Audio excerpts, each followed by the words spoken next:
Welcome to this week's Money Metals podcast, helping gold and silver investors during these turbulent times. Now, here's this week's market wrap with commentary and analysis from the low-cost precious metals dealer voted best in the U.S., Money Metals Exchange. Welcome to this week's Market Wrap podcast. I'm Mike Leeson. Precious metals investors face choppy market seas this week. Gold bobbed to a slight decline, while silver essentially treaded water through Thursday's close. Both are advancing here today, however. As of this Friday recording, gold comes in at $1,934 an ounce and now registers a weekly gain of 1.4%. Spot silver shows a price increase of nearly $1 or 4.1% this week to trade at $24.83. Platinum's up 0.9% to trade at $898, and finally palladium is putting in a robust weekly advance of 6.5% to command a $2,480 per ounce price. Metals markets are being overshadowed by equity markets. The S&P 500 broke out to a 5-week high yesterday. The rally comes on a rising tide of Federal Reserve liquidity, coupled with on-again, off-again hopes for a stimulus deal in Washington. More stimulus is definitely coming. The only question is how many trillions and whether they get dished out before or after the election. At some point, investors might begin to rethink whether trillions in additional deficit spending plus unlimited quantitative easing is as bullish for stocks as it ultimately will be for hard assets. A rising tide may lift all boats, but an undercurrent of inflation could send some investment vessels off course while giving others a big boost. Investors must navigate through an unprecedented monetary environment. Never before has the nation's central bank become so openly committed to depreciating the currency in coordination with politicians on Capitol Hill. Past Federal Reserve chairmen at least publicly tried to urge members of Congress to be fiscally responsible. They warned of the dangers of running up excessive amounts of debt, even if they lacked the will to stop accommodating it with low interest rates. But current Fed Chair Jerome Powell is taking a categorically different approach, one that in just about any other time period would have been widely dismissed as bizarre or possibly even insane. This week, Powell lobbied politicians to spend more on fiscal stimulus. Despite already being on course to run up a record-high budget deficit of over $3 trillion, Powell thinks it's not big enough. He told lawmakers that there is virtually no risk to spending too much, but that there is asymmetrically greater risk of spending too little. Fox Business picked up on Powell's big push.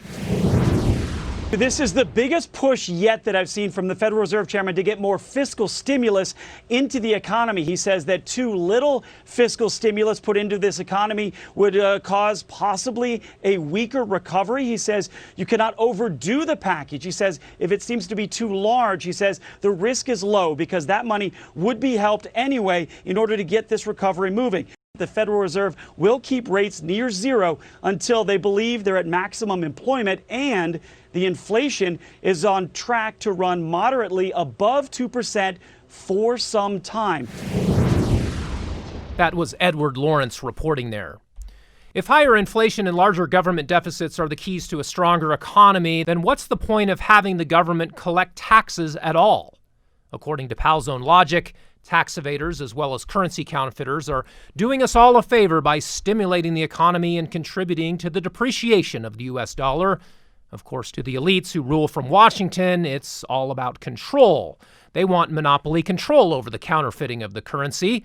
They want to determine which parts of the economy get stimulated and which don't. A dangerous side effect of all the fiscal and monetary interventions into the economy is that the market signals are no longer functioning properly.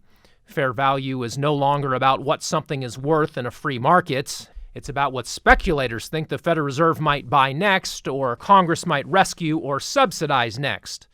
Everyone knows the bond market isn't a real market when the largest buyer is a central bank set on controlling interest rates. Some investors still think the stock market is a real market, but clearly it's not trading based solely on business fundamentals.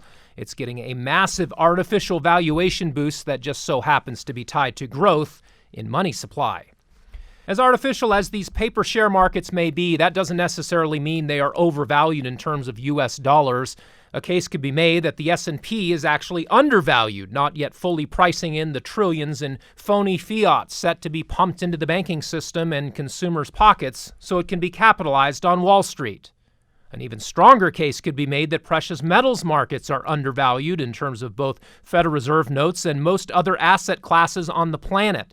Silver in particular remains ridiculously cheap on a historical basis. Despite recently posting its sharpest rally in years, it has much farther to run before it even challenges its former highs in terms of nominal dollars.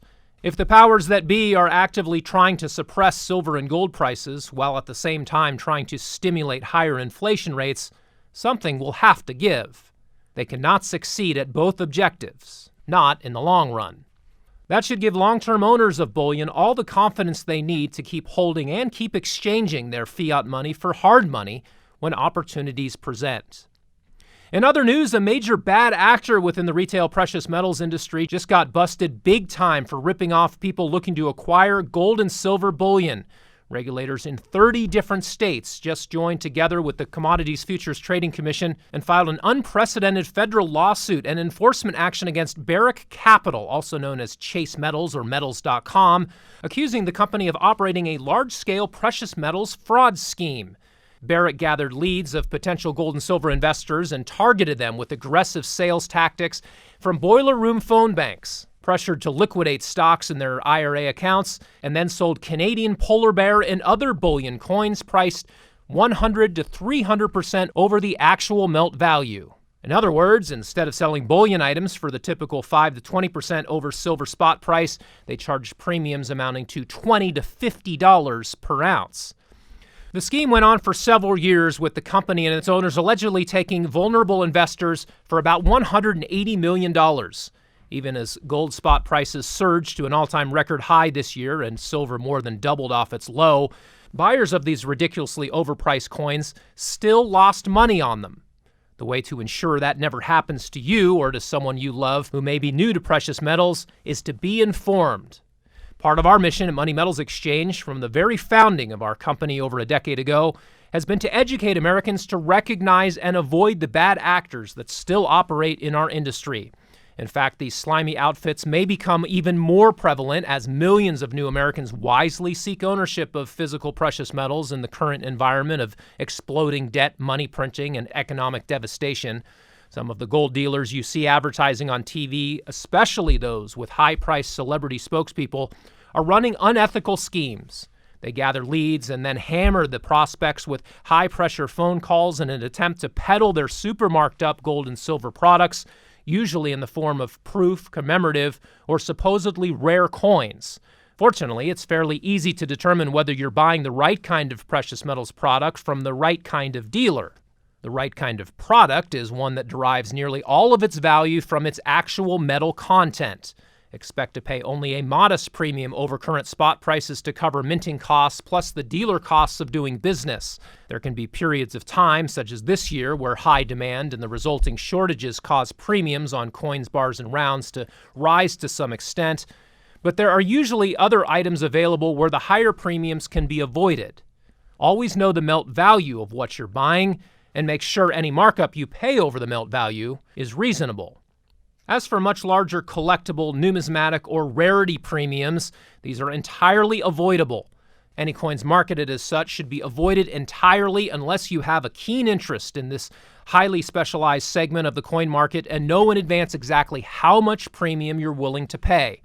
Otherwise, any dealer who tries to convince you that high-premium specialty products are a better way than common low-premium alternatives is probably trying to rip you off.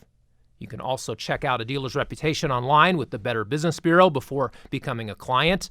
You can also test a dealer's customer service by making a call and asking a few basic questions about the ordering process. We are certainly proud of the reputation we have built over the years at Money Metals Exchange. We have been named Best in the USA by an independent global ratings group. We will continue to work hard to keep our reputation as a highly trusted dealer and to educate the public about avoiding the rip-offs and scams. Not only are bad actors bringing discredit to our critically important industry, but also their abuses could lead to a regulatory crackdown that harms legitimate dealers and their customers through higher compliance costs, higher barriers of entry, clumsy restrictions, and undue invasions of privacy.